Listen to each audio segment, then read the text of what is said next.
Some dinners do their best work while you're off doing everything else.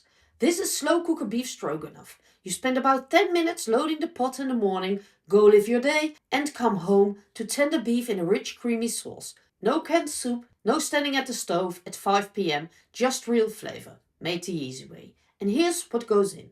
Onions and garlic go in first. Onion and garlic for savory paste, beef on top. Chuck roast. This is the right cut for long slow cooking. It breaks down beautifully and pulls apart with almost no effort. Season with salt and pepper. Then everything else goes in. Tomato paste for depth, cognac. 3 tablespoons to round out the sauce and make it taste like something special. Dijon mustard for a little heat without sharpness. Worcestershire sauce for that extra layer of savouriness. Paprika powder, beef broth to bring it all together, and a bay leaf and sprig of thyme on top. Lid on, set it to low, and walk away for 8 hours. 8 hours later, press a fork into the beef. It falls apart that easily.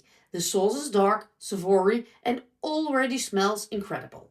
Remove the bay leaf and thyme. Stir in the sour cream, the heavy cream, and butter. Take your time with this. Low heat, gentle stirring, no rushing. Important, do not let the sauce boil after you add the dairy. Just keep it warm. Boiling will break the sauce and you lose that silky texture. Serve it over egg noodles. The noodles catch the sauce in all the right places, and this is the classic combination for a reason. Mashed potatoes also work really well if you want something even heartier. And for something fresh alongside, green beans or a simple salad are both great. The full recipe with all the exact amounts is linked in the description below.